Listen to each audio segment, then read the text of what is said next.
In September 2022, a late-night boating trip near Boca Chita Key in Biscayne Bay ended in tragedy when a 29-foot boat carrying several passengers crashed into a channel marker. The collision claimed the lives of Pino's daughter's friend, then 17-year-old Lucy Fernandez. Another friend, Katy Puig, was left with a lifetime of disabilities. Pino had taken his wife, daughter, and 11 of his daughter's teenage friends out to a sandbar in Biscayne Bay on September 4, 2022, to celebrate his daughter's birthday. Prosecutors said that while at the sandbar, Pino drank alcohol and provided it to the underage girls at the party. Prosecutor alleged that the boat's operator, George Pino, was navigating at high speed in darkness before the crash occurred. Prosecutors contend that his actions demonstrated reckless operation of the vessel, while the defense disputes key aspects of the allegations and the circumstances leading up to the collision. The case has drawn significant public attention due to the devastating loss of life, questions surrounding boating safety, and the legal battle over responsibility for the fatal crash. George Pino faces up to 30 years in prison if convicted.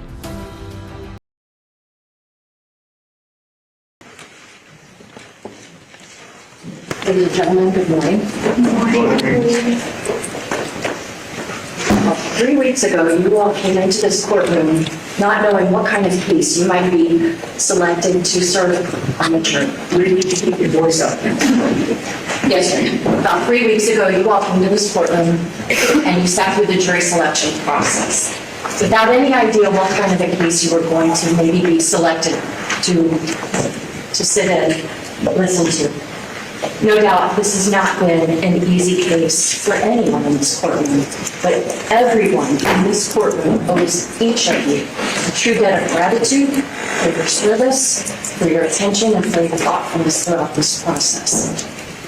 I want to talk with you all a little bit about what I said to you at the very beginning of this trial.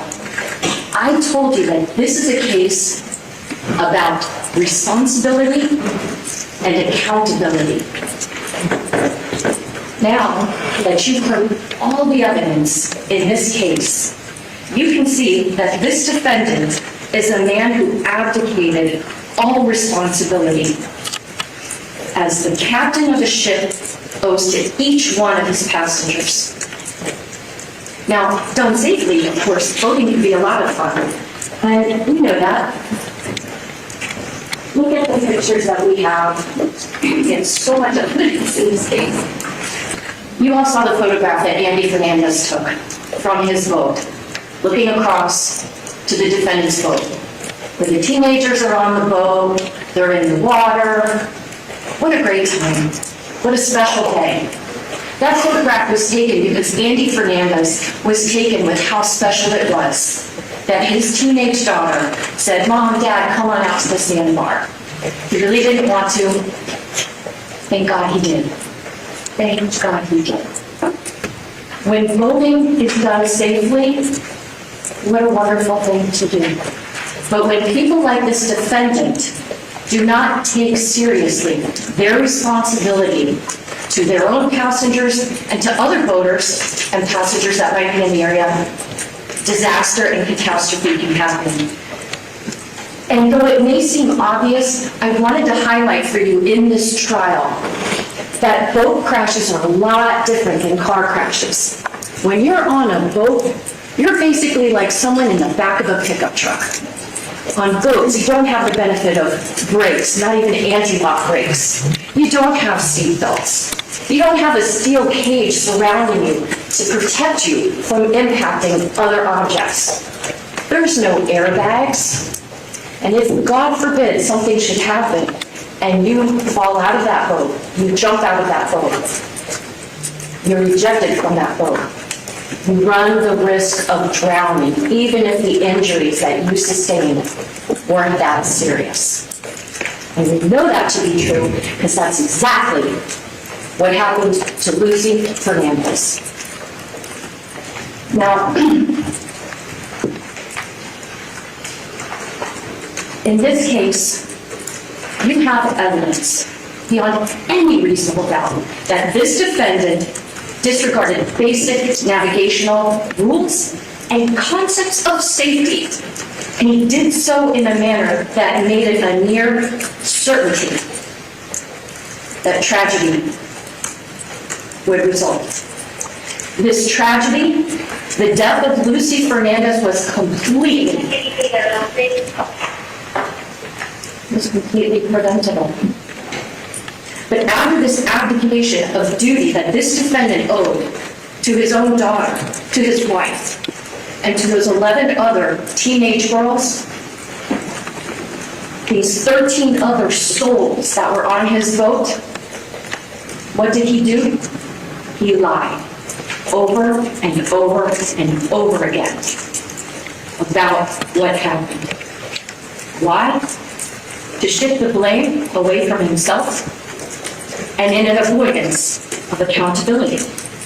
That's why I told you at the beginning of this case, this is a case about responsibility or the lack thereof, and accountability and the complete lack thereof. So let's talk about what was happening on that Sunday. It's Labor Day, it's Biscayne Bay. There's a little more boat traffic out there than usual because it's a holiday weekend. The defendant and his wife decide they're hosting a birthday celebration that weekend for their daughter who was going to be turning 18. That morning, some of the girls watched a mass on TV. We're talking still back in 2022. We're just kind of starting to come out of the pandemic. After that, pickleball tournament sponsored by the defendant. The girls defend tennis, pickleball, what a fun day. Knowing that the next thing they're going to do is go out to Billy's Point, go out to that sandbar. So everybody boards George Pino's boat to go party at the sandbar. And boy, what a party that was going to be, huh? They brought food, sure. The defendant's wife said, oh yeah, and my husband packed the drinks. What drinks? Beer, alcoholic seltzer, Prosecco, Chambord. Not just for the Pinos, for everybody. The kids, other people that they're going to meet up with. What a great time for these kids, huh? How irresponsible. But, get off to the sandbar, and what happens? Well, the defendant going out to that sandbar, you heard from Paul Albert, navigational expert, GPS expert, that when he went out to the sandbar, he goes relatively at a mild pace, not really at a breakneck speed, and he kind of meanders in and out of the canal, out of the channel, which Mr. Albert told you is consistent with, navigating around other boats, things of that nature, until they get to where they're going to drop anchor. But they don't stay there because one of the other boats, as Mr. Fernandez told you, was too big to drop anchor there. So they go a little bit further north, and that's where they all stop. And they're there for almost 3 hours. And what are they doing? People are drinking, they're socializing, they're swimming, they're listening to music, they're dancing. A lot of these 17-year-old girls were drinking alcohol that the defendant provided. You heard from Cammy, the first passenger who testified in this trial. She had consumed 10 alcoholic beverages. 10! I submit to you that as the fun and the drinks were flowing, the defendant kind of lost track of time. And he suddenly realizes, oh my goodness, it's getting to be close to 6:30. I gotta get all these people back to Ocean Reef. And everybody's trying to get fixed up, glammed up for the party. Now, we heard testimony that the house that they were stationed at was like a 3-bedroom, 3-bathroom house. Conservatively speaking, that means 4 girls per bathroom getting ready for the party that he had spent almost $2,000. So it makes sense that the GPS data that Mr. Albert showed us on the way back, he's making a beeline. He's not making all those track points. He's not deviating from course. He's in the mindset of like, set it and forget it. Get back to Ocean Reef as quickly as you can. So, literally, with a boat full of buzzed teenagers, if not drunk teenagers, this man decides to set a course heading to that channel, a channel that he has gone through time and time again, a channel he knows where those markers are. In a boat that there's a stipulation between the state and the defense, an agreement. The boat was in fine working condition. There's nothing wrong with that boat. And he knows the specifications of that boat. He's had it since 2020. So, with that boat, with those 10 girls at the bow of that boat, with an extra 1,000 pounds on that boat, at the front of that boat, he makes a beeline, and you heard from Mr. Albert. In order to reach the speeds that we see from the GPS, with that amount of weight on the boat, he was going full throttle. Full throttle, with all these teenagers on board that have been consuming alcohol as fast as he can, through a narrow channel. Because if other boats want to go through that channel, if he's in the wrong way, then they don't know where to go, because if they go outside the channel, they'll run aground. So with all of that going on, he decides to travel down the wrong side of the channel as fast as he can. We know that right before impact, he's going 47 miles per hour. Now, it's kind of a silly thing, but I think most people have seen folks, driving the cars and put their hand out the windshield or out the window and kind of feel the air over your arms. We take for granted in driving that it's not that fast because we have windshields, but if you didn't have that windshield, if you were on a nice paved road, if you were on a bumpy road, 47 miles an hour is lightning fast.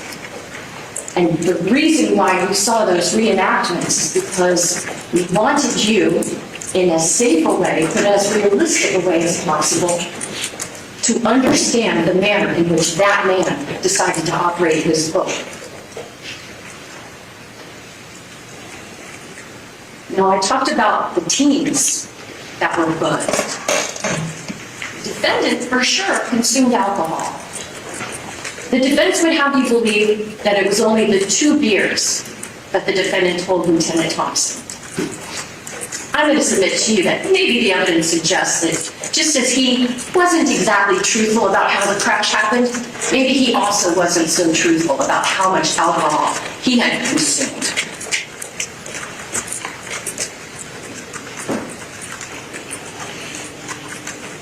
This defendant knew the channel. He knew that vessel. He knew the people on the vessel. He knew what they've been doing on that vessel.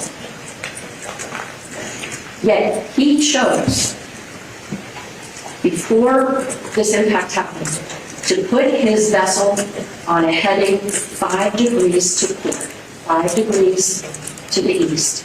And that put him on a collision course with channel marker 15. And sure enough, by the time he realizes, oh no, it's too late. How did this crash happen? I told you. Because he was reckless. He was criminally negligent. No one but this defendant captained that boat. No one but this defendant decided the speed that it should travel. And no one but this defendant decided the direction of travel. No one and nothing is responsible for the death of Lucy Fernandez, except for that man sitting right now. He is the reason why he is dead. Let's talk about that journey a little bit more. In these photos, states 3 and 10, which are in evidence, we see in number 10, a bunch of young girls having a great time. In number 3, we see that photograph that Andy Fernandez took. What a fun, happy day.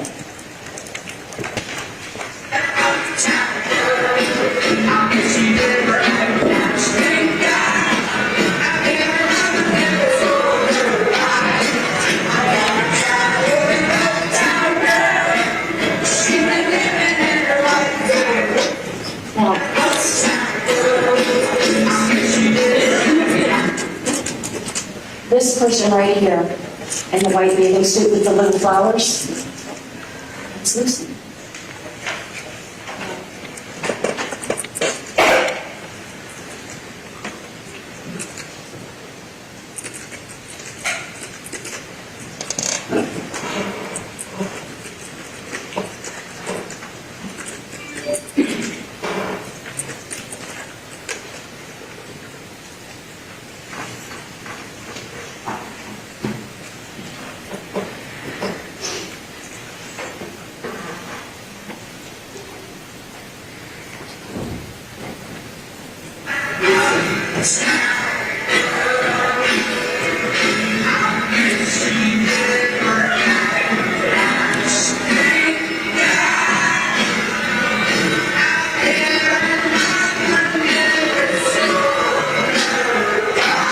Birthday girl.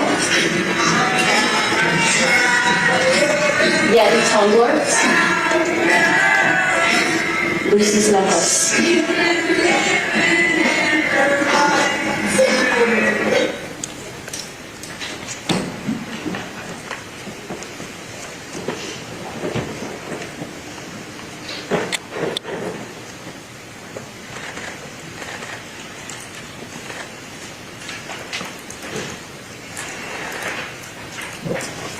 We know from exhibits 11 and 106, which are in evidence, that Lucy was seated here in the diagram number 9, right in front of where the defendant was at the helm. And we know that this is the seat that Lucy sat in, where it has her name. You all saw it for yourselves. You all had the opportunity to go on that vessel, the vessel that turned out to be almost a gravesite for a 17-year-old little girl, because she was still a kid. That's where she sat. And that's where, when this recreation was done with FWC, with the assistance of Mr. Albert, someone sat in that very seat and filmed the route that that man took.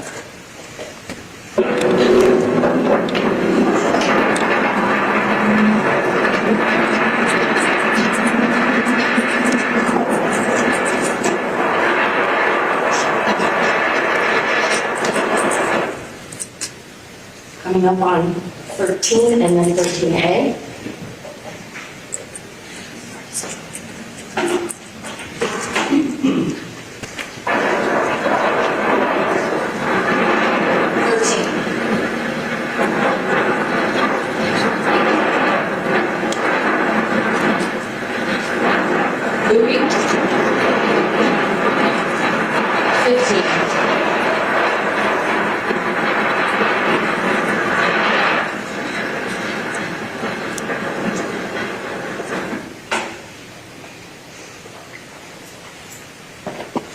That's traveling at about the same speed that we know this defendant was traveling through that channel. Let's look at something again. You may remember that when I played these videos for you during the trial, I would stop the video just about at the point where it looks like the vessel is going to impact that channel marker. And then I asked Mr. Albert, who's sitting here, okay, so if that impact is, let's say we have 4 seconds left. What's 4 plus 9? Oh, no, that would be 13. Why was I asking that? Because what we know from the GPS reconstruction of this crash, that 9 seconds prior to impact, the defendant chose to change the heading of his vessel slightly to the left, or in nautical terms, to the. And when he made that choice, that's when he put himself and all of those teenagers on a path toward near certain tragedy. He was the one that made that choice. And for 9 seconds, they were on that path. And, you say, 9 seconds, how long is that? Well, we can use technology to tell us just how long 9 seconds is. I have my iPhone here set. for 9 seconds. Ready, set, go.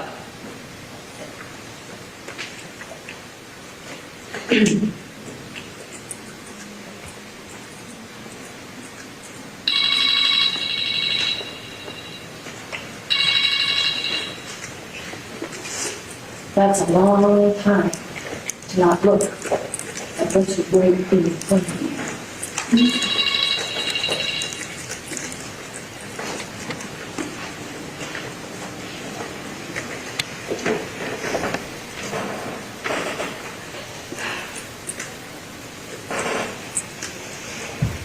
So let's look at this again.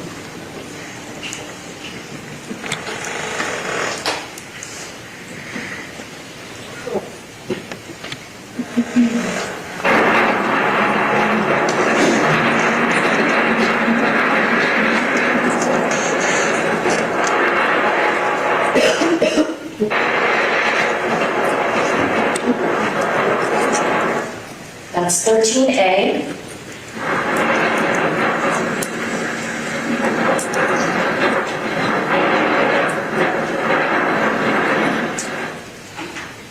There's the buoy. The one that Mr. Albert explained that he put that buoy in place using his GPS device to replicate the location where the second to last track mark is. That tells us that this is the location where the defendant decides to change heading slightly to the left, to the outside part of the channel where it is not supposed to be, and then continue straight dead on until right before impact.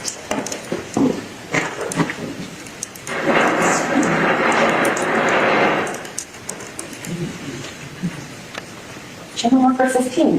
This is a little bit of a ways away from you. All of the evidence that was introduced in this trial, you will have available during your deliberations to watch if you wish. You'll have a laptop and you can watch any of this video on. But look, right now we still have 41 seconds left in this video. Let's see how long it takes to get to that channel marker.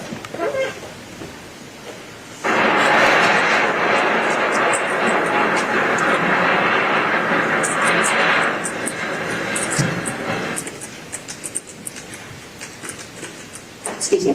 So, let's see how long he had the ability to see that channel marker and adjust course. But because he didn't, because he was operating with such complete disregard for the kids that were on his boat, Lucy winds up like this in the hospital.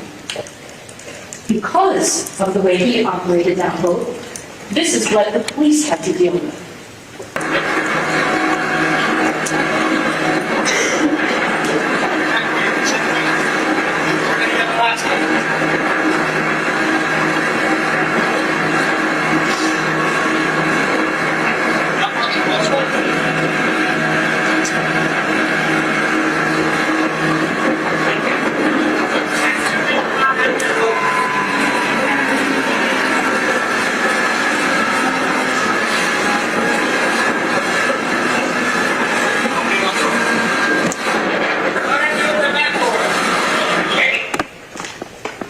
Part of the clip was included in part so that you all would get a sense of when the police are responding to a life and death emergency, it makes sense for them to go as fast as they can. Not for dinner parties, for life and death emergencies. And you can see that these officers, even on, Marine Patrol officers that are trained on a police boat, it's still bumpy. Even though we know that it was a clear day with calm seas, calm winds, you can see the officers, one of the flaps on his uniform is like waving in the breeze because that's what it is to be on a boat.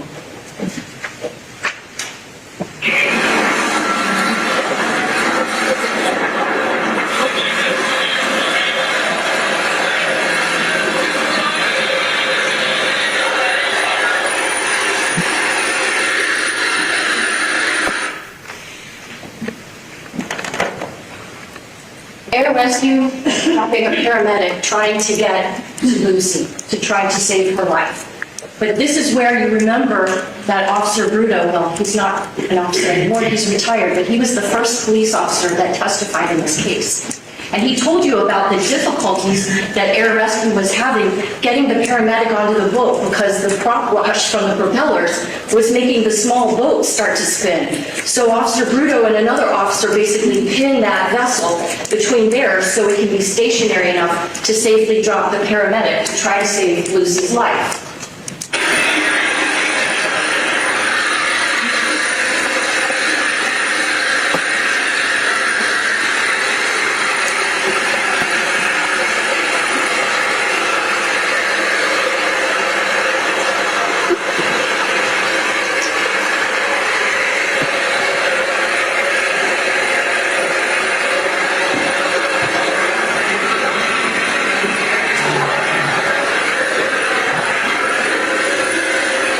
Taking out life-saving equipment.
In the white bathing suit with little flowers, who just a little while earlier had been singing and dancing with her best friends.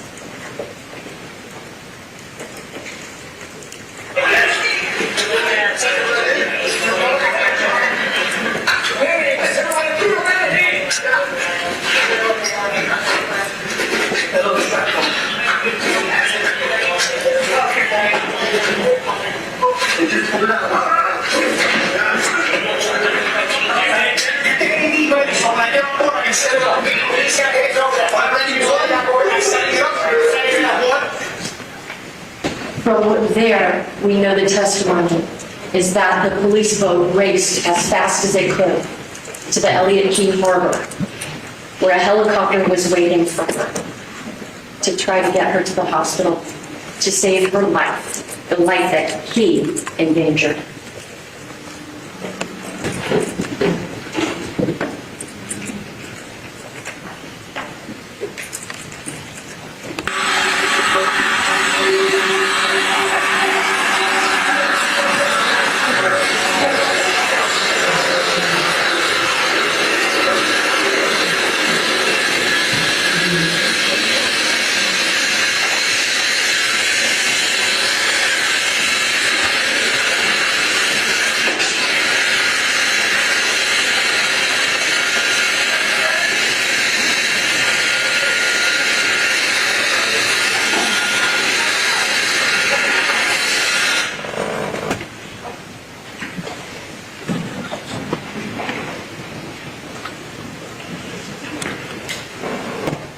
Felt that final track mark. Now it's time to talk about it again. On the way up, we see him going northbound. Here he is coming south. Track point. Track point. From 6:37:19 to 6:37:28. 9 seconds straight. Had he not made the decision at 6:37:19 to make that turn to go to port side of the channel, number one, he wouldn't have been on the wrong side of the channel. Number two, he wouldn't have been on a collision course with channel marker 15, which you know, because you've seen it with your own eyes, is fully visible from where that checkpoint is. This last checkpoint is the one that really tells on the defendant. Because it is only here when the channel marker, which is 3 feet by 3 feet, painted day glow green at the top of a steel pole, that's the first time that he comes out of his stupor or whatever he's zoned out or checked out doing. That's when he realizes, oh my God. And that's when he tries to turn the course. But he can't. He's going too fast. He has too many people on the boat. He can't turn because boats don't turn on a dime. He can't turn to avoid the collision because boats are steered from behind. So when he makes that turn, what happens? He slams the starboard side of his boat right into that channel marker. This tells you he's guilty. No responsible operator of a vessel would ever do this. And what's the result of the, I don't know, arrogance? The complete disregard? Nobody's saying he meant to hurt anyone. But just because you didn't mean to cause something terrible, if what you're doing is likely to cause something terrible to happen, the law says you're responsible. There are consequences for your actions. Sadly, beyond sadly, the consequences of those actions are in State's Exhibits 15 and 7. The healthy, happy, vivacious young woman with her whole life ahead of her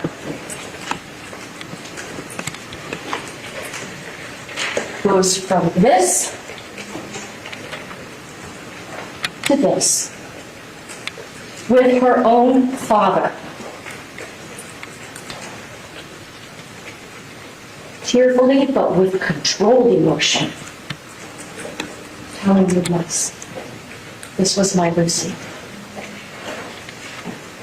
The defense would have you believe that the defendant was terribly broken up, and I have no doubt. Nobody would be happy about this. But imagine Fernandez's first Christmas without their child. And this is what's posted on Instagram, this bereft moment. This is what they see in December 2022. Their daughter is barely cold in her grave. And this is what's posted. Responsibility, accountability. Mr. Andy Fernandez told you when I asked him what he saw of his daughter hooked up with all those tubes. And his answer was, a parent's worst nightmare. I want to say, first and foremost, this is not a complicated case. The facts are not really difficult. And in fact, many of the facts in this case are not in dispute. But what is in dispute, for sure, is what level of accountability does this defendant have? In jury selection, the judge told you, bias, prejudice, and sympathy have no place in your deliberations in that jury room. But your common sense, the evidence, photos, what the witnesses say, and the law, that belongs. Common sense tells you that this defendant is guilty.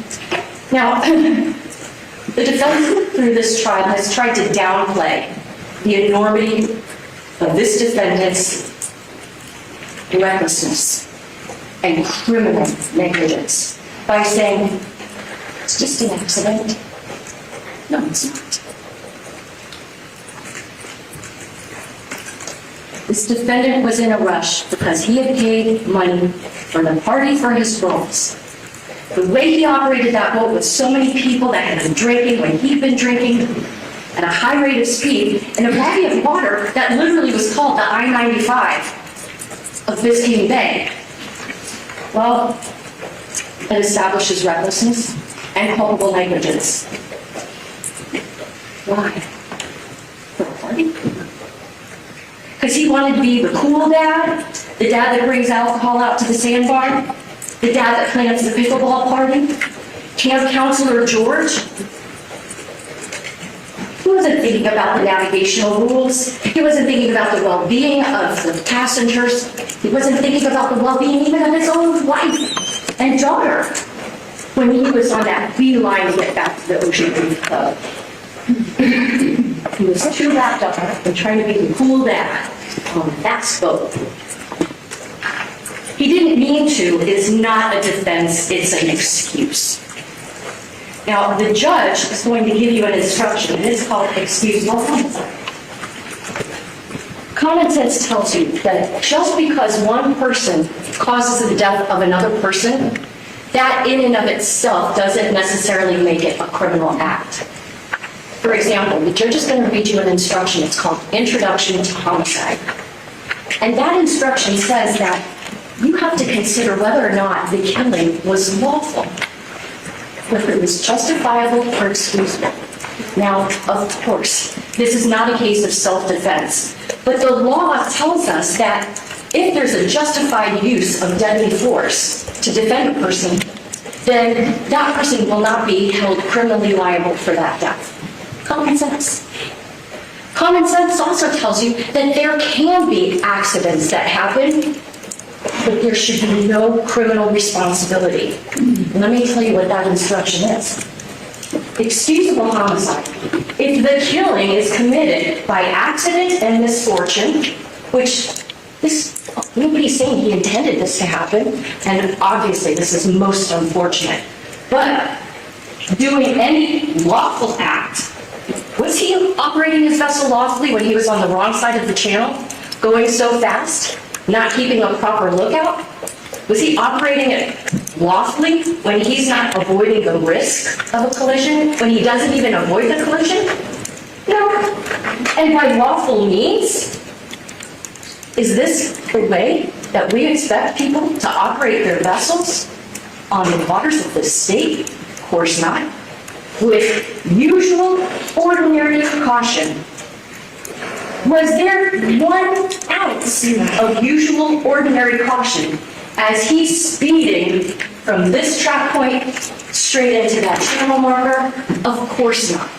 There's been an objection in the motion. And without any lawful intent. Now, I'm not saying he had an intent to cause any harm, but his intent also was not to safeguard his own passengers. So when you hear this instruction, listen to it, pay close attention to it, but then ask yourself, does the evidence support a claim that this is an excusable homicide? I submit to you the answer is a resounding no. Best analogy that I could give for people that don't really go on the water too much would be this. Imagine if a person decides to drive a pickup truck with 12 girls in the back. They're not restrained in any way. And that person is going down a rather bumpy road, not a smoothly paved road. Because even on the water on clear days, you're still bumping along that water.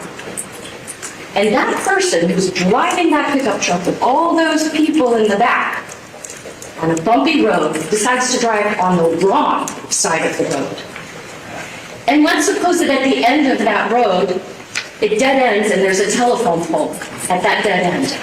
And although that person who's driving the pickup truck can clearly see that telephone pole, at least if they're paying attention, for 9 seconds, that person driving that pickup truck slams into that telephone pole and one or more of the girls hurt badly, maybe even dies. Didn't mean to kill anybody. But are we really going to say that that is acceptable conduct? Are we really not going to hold somebody criminally liable when they have precious cargo on board and pay no attention to what's right in front of their face? Of course not. Your common sense tells you that's not the world that we live in. Those are not the laws that make sense. This was not an excusable homicide because the defendant was more worried about being the fun dad, the party dad, the cool dad, than he was worried about being responsible dad, safe dad. He created an environment by supplying that alcohol, by not managing how much those girls are drinking, by drinking himself out there on the water, having played pickleball earlier, being in the sun and the salt water. He created the scenario where this happened. That's why Lucy is dead. I know that the defense will have an opportunity to address you when I'm finished, and I have no doubt that they will say that they are very sorry that Lucy is dead. Nobody wanted that to happen. And I am sure that that is 100% heartfelt. But when you hear any kind of statement like that, I want you to keep your ears out for the inevitable, but so sorry she's gone, but what a tragedy she's gone, but you know what the rest of that sentence is. It was only an accident. Accidents happen. Well, you know this wasn't just an accident. An accident is if you accidentally blow through a stop sign and somebody gets into a wreck. This isn't blowing through a stop sign. This is blowing into the stop sign on the wrong side of the road when you've been drinking. It's not an accident. I want to take you back to when this defendant's wife took the witness stand. I asked her, show her Lucy's photograph. Right at this witness stand. She's sitting here, and she's looking at this picture of a young person that she had known for Lucy's whole life. And in the same breath that she identifies this picture of Lucy, she tells you it was an accident. I made note of the exact back and forth exchange. This was me asking her, do you know how it is that your husband wound up smashing into channel marker 15? Answer, the accident? How it occurred? How did he wind up crashing into it? I do not know. Me, why not?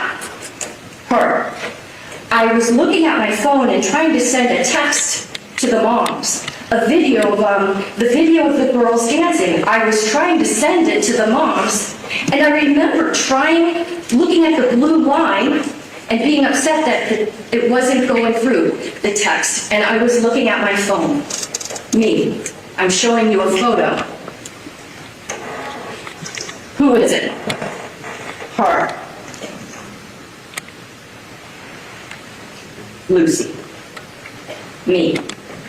And she died because your husband crashed into that channel marker, right? Her. With the same breath that she had just identified this young woman, she has this to say. She died because there was an accident. What? How do you know it was an accident? You were too busy watching your cell phone. You were too busy drinking your Prosecco's and your Chambord out of Yeti tumblers to know what happened that day. But you want to take this witness stand under oath and say that this was an accident?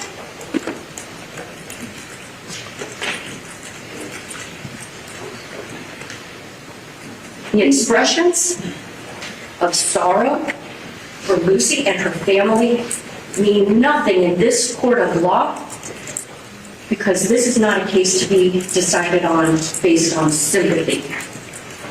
Not for Lucy, not for her family, not for the other girls who went through this horrible traumatic experience, not for the defendant's wife, and not for him either. It's not a case about who cried the loudest, who held back the tears. It's a case about what is the facts, what is the law. That's why every day when we see you, Judge Fernandez asks you the same series of questions. Have you paid attention to this case outside of this courtroom? Have you heard anything about it? Because truly, we need you to make this decision, not based on sympathy, not based on what's out there in the interweb of it all. We need you to base your decision on what happened in this courtroom. The defense seems to want you to believe that the defendant didn't see the channel marker, that is not responsible. If you didn't see it, it's because you weren't looking. What were you doing? Were you watching your wife as she's trying to get these text messages out to the other parents? Were you looking at your own phone? Were you drinking something? What were you doing? Sure as heck worth watching out for that neon green channel marker that you knew was there. And because of that inattention, his boat wound up upside down under the water. The defense also seems to be suggesting that, well, if he didn't mean for it to happen, he's not responsible. If he meant to kill Lucy, he'd be charged with murder. If he deliberately smashed into that channel marker, same thing, he'd be charged with murder. Why is the defense defending against a charge I never filed?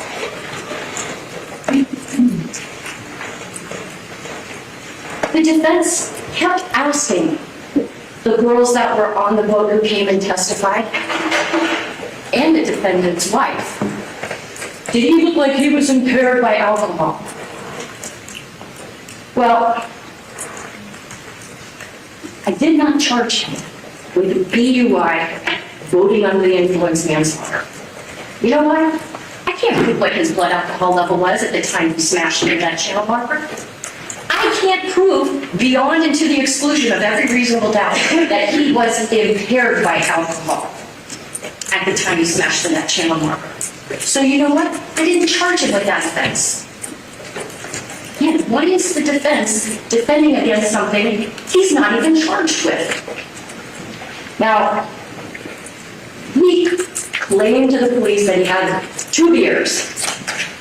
Well, frankly, it seems like 2 beers might be a little bit under-reporting what he actually consumed, but can't prove how much more than that he might have had.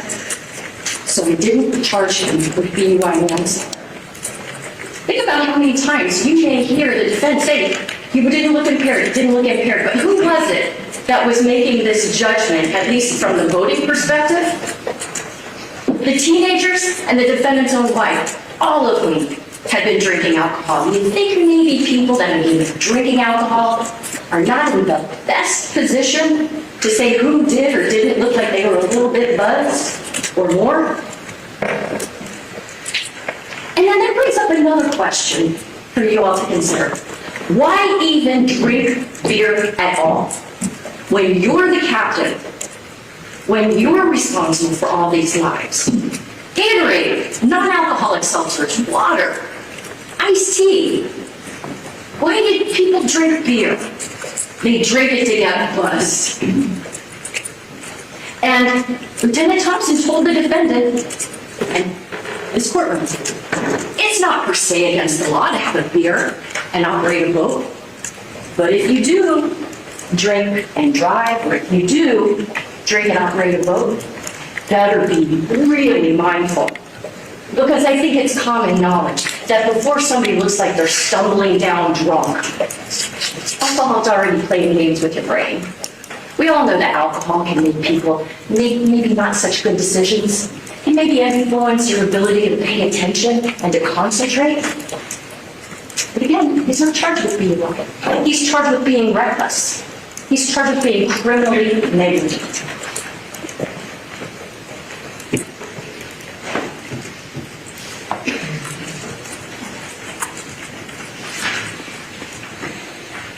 And the defense also brought up through the officers that see the defendant. Well, you didn't see any signs that he was impaired? Of course not.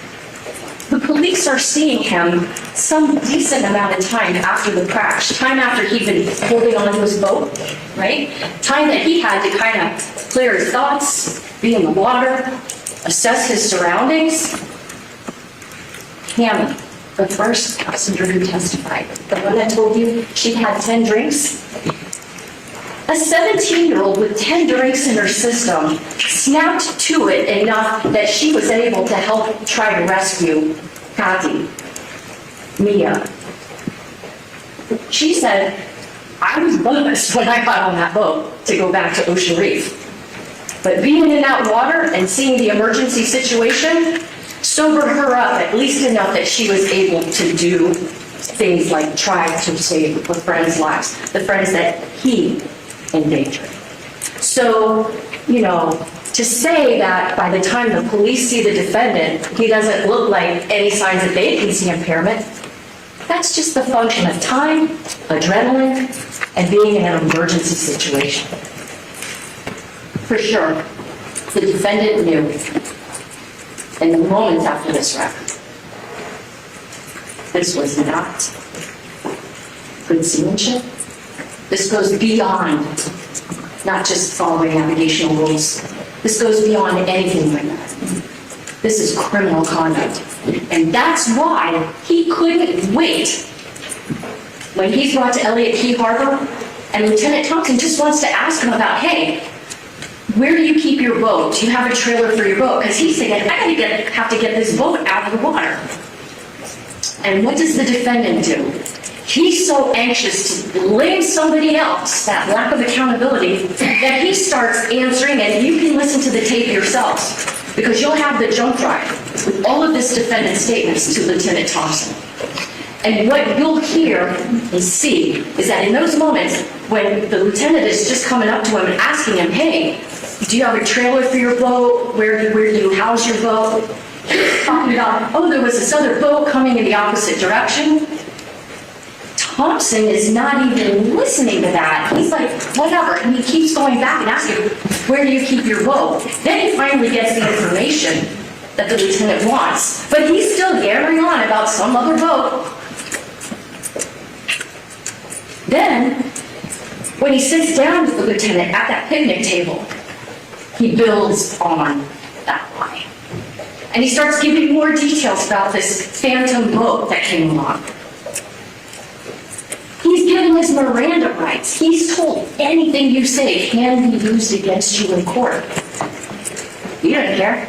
He still wants to get that lie out. And under oath, he signed a written statement. It was the other boat's fault. But he didn't stop that night. He was untruthful to his attorney.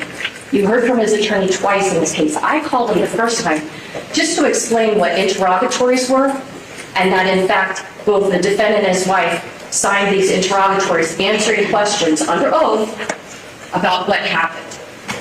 But then he was called back a second time by the defense. Boy, he couldn't say enough great things about George Pino and how he wanted to settle things with the Puigs as fast as he could. But then I brought out the fact that, oh, really interesting, because within 6 months you had filed a motion to limit his liability. And you had also filed a motion to dismiss claims of their lawsuit. Okay, this is not a civil case. And the only reason why any of that is relevant is because it shows the persistence of the lie. That he not only lied to the police, he lied to his own lawyer, who then took those lies and incorporated them into legal pleadings. And he wasn't just lying to his lawyer. He was lying to the court system. He was lying to the family of Katy Puig in answering those questions in the way that he did, because he was so desperate to avoid accountability. Why? Because he knew this was not just an accident. People don't lie about accidents. You fess up, you say, my bad, I didn't see the stop sign. I should have stopped. I'm so sorry. But this was so much more. That's why he lied to the court system, lied to his lawyer, lied to the Puig's lawyer, and the Puigs themselves, a family that his family had known for years. Now, with that being said, I want to make it clear, he's not charged with perjury. The only relevance of those lies is to show that he knew, he had a consciousness of guilt. Because anyone that has as much experience as he has on the water knows there's no excuse on earth to justify the way he operated that boat. And you know, it's kind of stunning behavior from the man whose wife described him as, oh, he was like the one for Camp George, right? He was the father who wanted his children to get the best education. That's from his wife.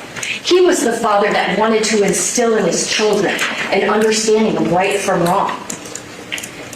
That sometimes actions have consequences, and that it's important to take responsibility for your actions. That's what she said he taught his daughters. To try to explain away all these lies, the defense called Dr. Diana Barrett, a concierge neurologist who saw the defendant twice, watched a video of him, heard some things that he said, and did work to do one thing and one thing only: answer questions posed by the defense. Did he have a traumatic brain injury, a TBI?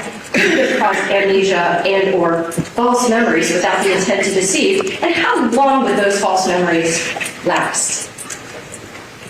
And she got about $30,000 to do that. This is the witness that the defense relied on. A woman who is in private practice and won't accept insurance from patients who may need her care. It's a pretty far cry from the woman that used to do work for Camilla's house. A woman who just took her marching orders from the defense to answer 3 self-serving questions. She said the MRI that she'd been given didn't matter. The Montreal cognitive test that she gave didn't matter. During my cross-examination of her, she had to admit there was no test that she could give to the defendant, no test to prove that he had amnesia or created false memories without the intent to deceive. She had to admit when I asked her about the defendant's Glasgow coma scale. Doesn't mean you're in a coma, but that is a tool that EMS, firefighters, paramedics use to assess a person's level of consciousness. I said to her, after I introduced the fire rescue report for this defendant, what was he assessed that night, September 4th of 2022? What was his Glasgow coma scale? 15. What's the highest possible Glasgow coma scale?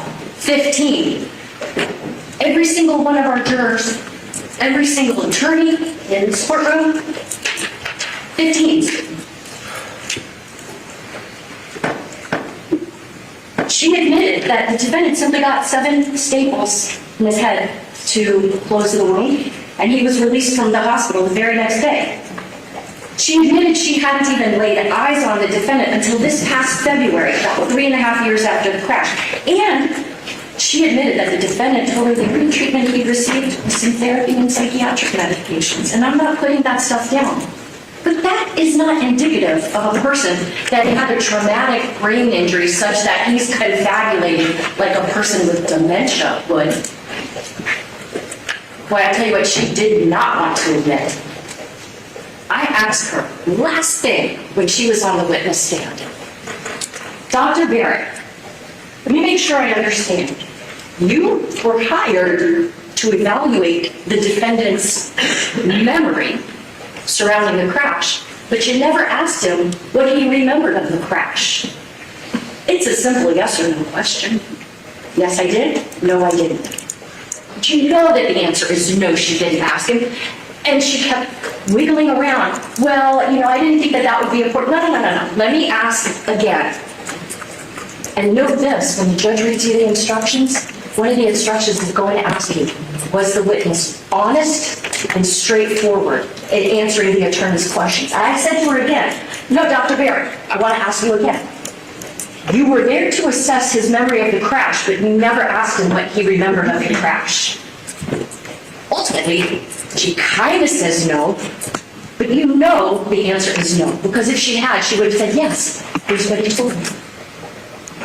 She didn't want to admit what a tremendous lack of expertise went into that $30,000 that she burned.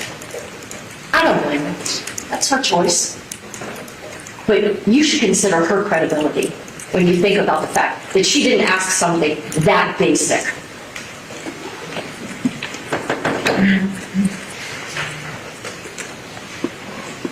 She told you she based her decision that he had amnesia and, how did she say, false memories without the intent to deceive, based on just these four things.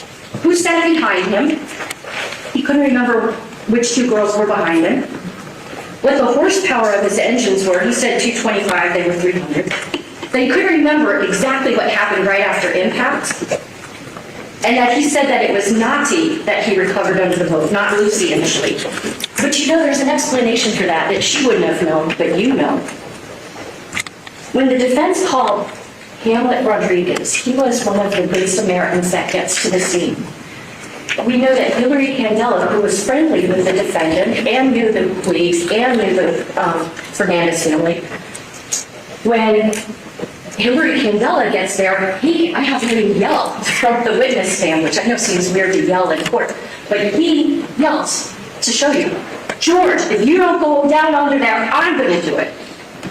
That's got to be about the time when Hamlet Rodriguez is getting there. Because Hamlet says when he's yelling at him to go under the boat, the defendant does go under the boat. But what does Hamlet Rodriguez tell us that Hillary doesn't see? The defendant grabs a girl from under the boat. And does he take her to another Good Samaritan vessel? Nope. He passes her off to Hamlet Rodriguez. And he's the one who told you, who takes Lucy to the boat where you just saw the video, where people are doing CPR, where the Marine Patrol puts her on the backboard, gets her onto the Go Fast police boat to get her to the harbor. So it makes sense that the defendant, in just those brief moments that he has of passing Lucy's body, maybe he didn't really take a good look at her. So all four of those things, he couldn't remember who was behind him. Even Dr. Barrett said it. And I kind of can understand that. Why would you be looking behind you if you're going forward? The 225 versus 300 horsepower, okay, whatever, you got a detailed on. Not remembering exactly what happened right after the fact, totally understandable. This was a terrifying thing for everyone, I'm sure, including the defendant. And then the fact that initially he said that he thought it was Nati, but then he realized, oh, no, it was Lucy. That's what she based the amnesia and the false memories without intent to deceive. But what I want to propose to you is that you don't need an expert witness. Maybe look at the totality of circumstances and say, no, this wasn't a false memory without an intent to deceive. This was a false statement made exactly with an intent to deceive. When he said the other boat caused the crash, it was a false statement and it was intended to deceive.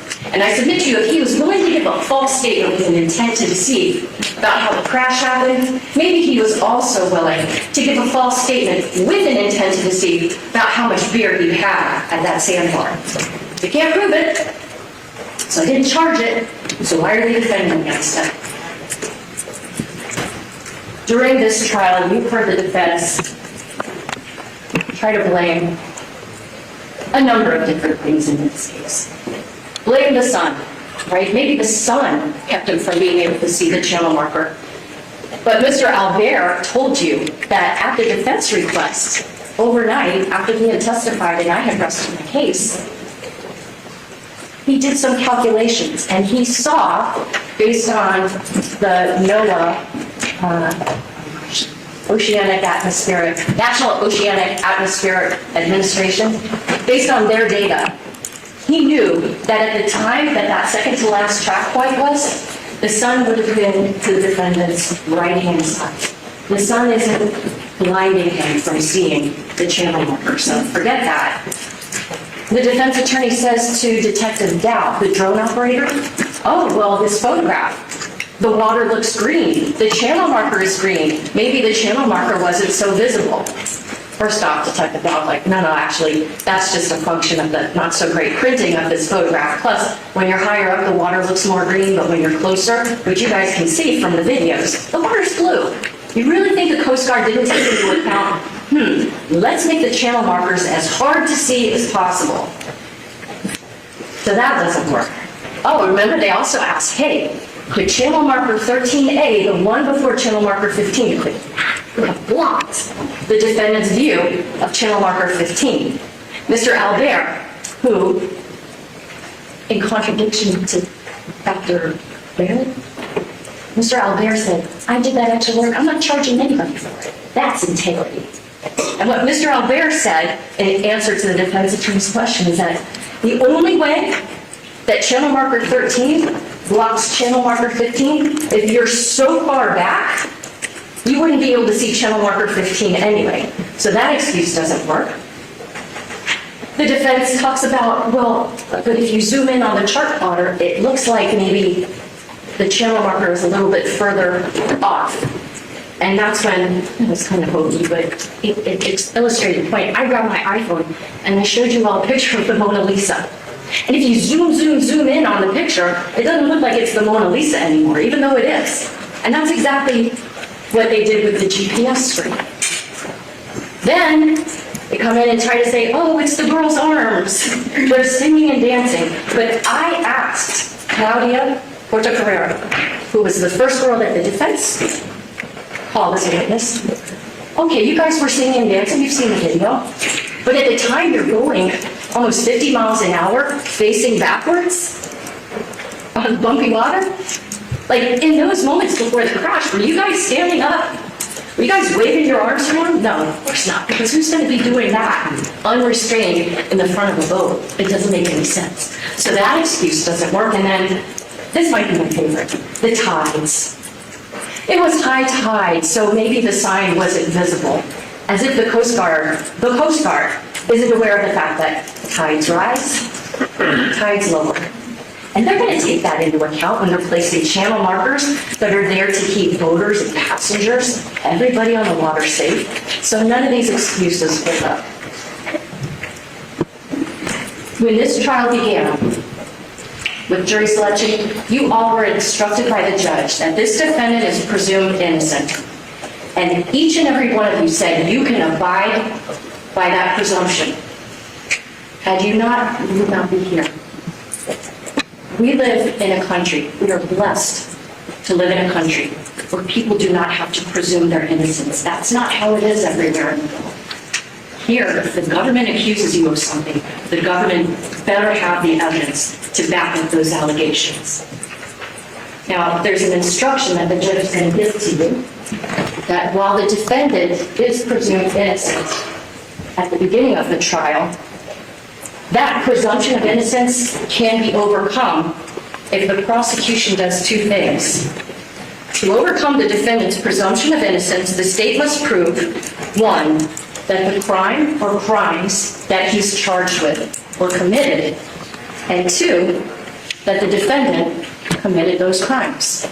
So I'm going to take a little bit of time now to go over those crimes, the evidence, and what the law is, to try to give you a roadmap for when you go back into the jury room that you can follow to come to the correct and legal and wise verdict. So first, the defendant committed the crimes. That's basically a way of saying, is the right person charged in this case? There's no testimony that anyone other than that defendant operated that boat. Cammie said it, Hero said it, Claudia said it, Nati said it, his own wife said it. He said it himself in the statements to Lieutenant Thompson. He said it in interrogatories. So there was nobody else operating that boat. So we're already basically halfway there. Okay.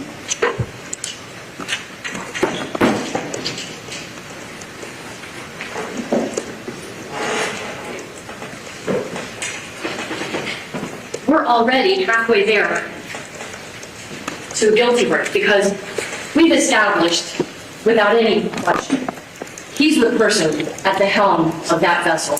He was the captain of that ship. So now we just got to look at, did I prove the crimes of manslaughter and vessel homicide? And although the judge is going to instruct you first about manslaughter and then vessel homicide, I just want to go over with you the crime of vessel homicide first. The elements for vessel homicide are simple. First, that Luciana Cristina Fernandez is dead. We know she is. Second, that the death was caused by the operation of a vessel by George I. Pino.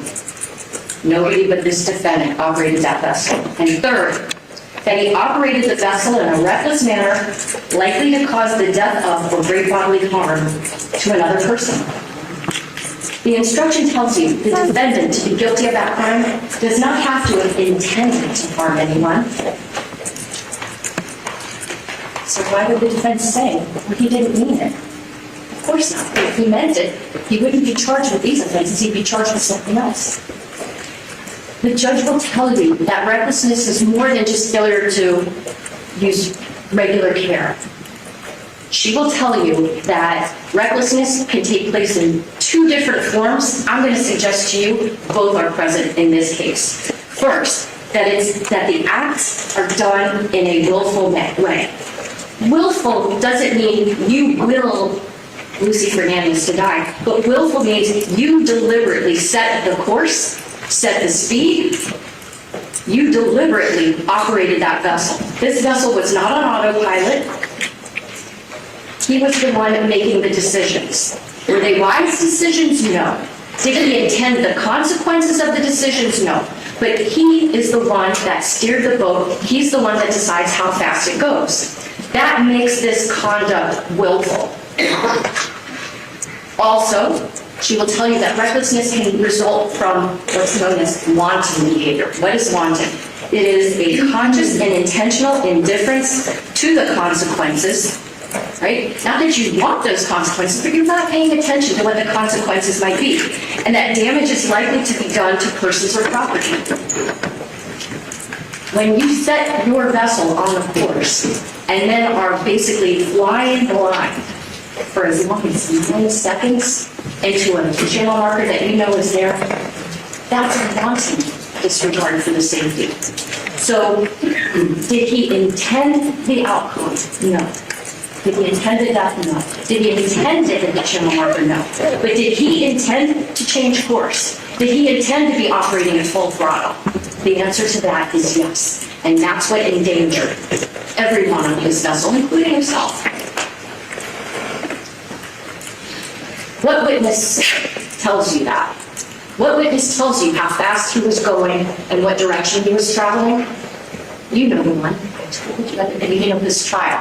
The witness that didn't have a voice. The witness that had the perfect memory.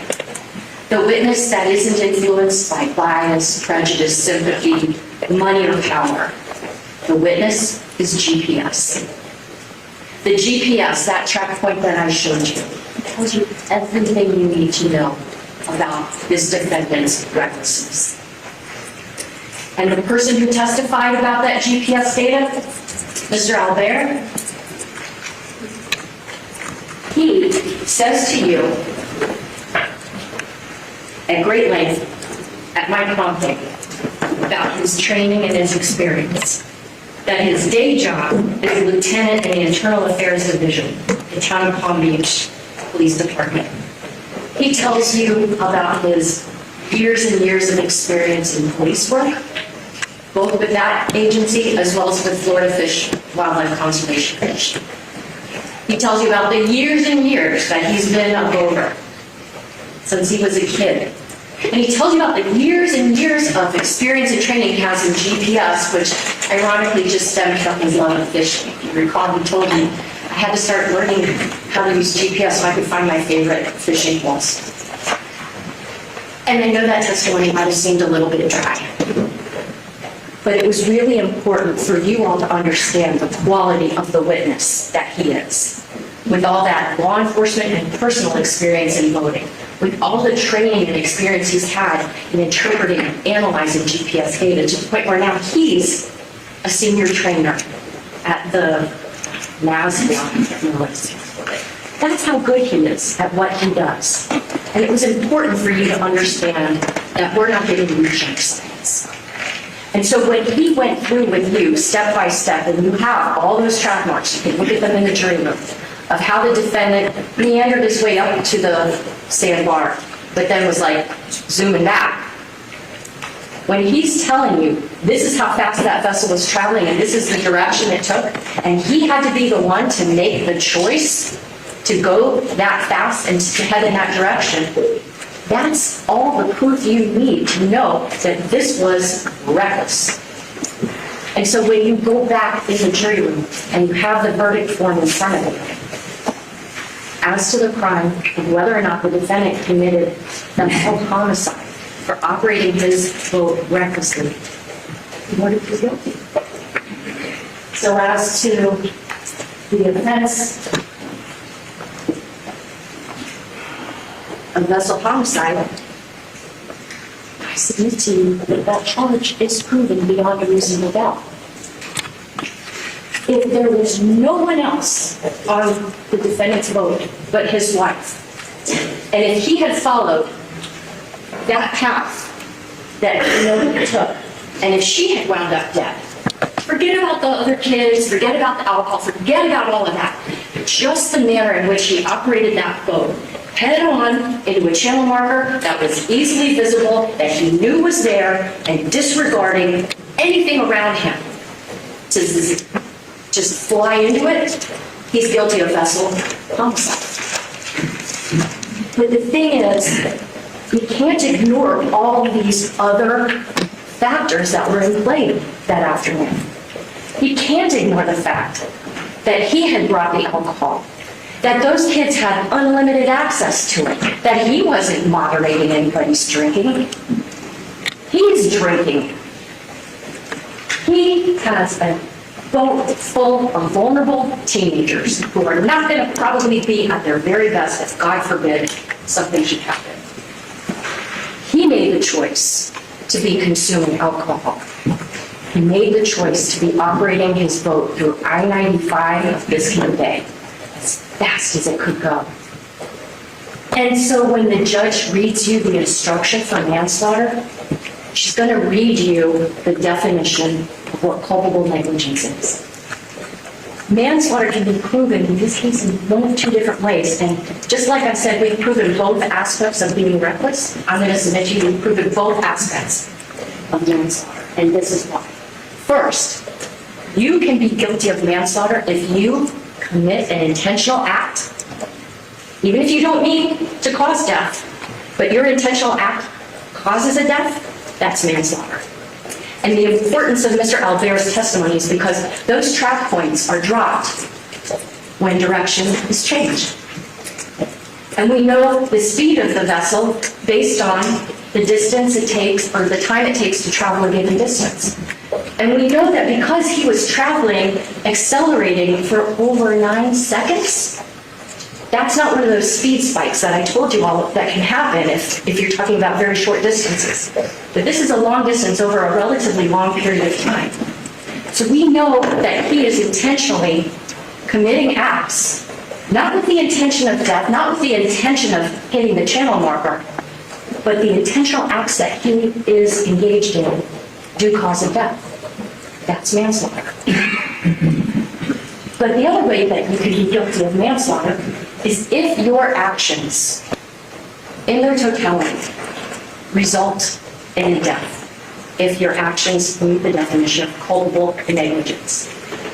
It's the judge's job to instruct you on the law, so I will wait for Judge Fernandez to read to you the definition of culpable negligence. It's going to sound a lot honestly like the definition of recklessness, but it's a little bit more. And so he's charged not just with the vessel homicide, because it wasn't just one person on board. It wasn't somebody who hadn't been consuming alcohol. It wasn't someone that didn't have a scenario where it's just his wife. This is a scenario where teenagers are on board. The level of danger that he exposed everyone to cries out for something more than just vessel homicide. And that's why he's also charged with manslaughter. And you may say to yourself, well, how can one person be charged with two different homicide charges if there's only one death? And the answer is because, yes, of course this is recklessness. So you can find him guilty of vessel homicide. But it's also, he committed an intentional act and he acted with culpable negligence. And so to be as descriptive of what his conduct was on that September afternoon, he's charged with both crimes. And that's that the evidence in this case proves both of those crimes beyond reasonable doubt. So then we go back to this. Is the defendant's presumption of innocence overcome? Proving these crimes were committed and that this defendant is the one who committed them. You will have access to all the videos, photographs. You will have access to the documents that are in evidence. There's a interrogatory, the fire arrest report, all of that will be for you to review, to think about what the witnesses said, how they acted, who was believable and who was not. And I'm confident that when you do that in this case, you will find that the defendant is guilty both of manslaughter and assault. Thank you so much for your attention. I hope you'll give your same kindness and attention to my closing case.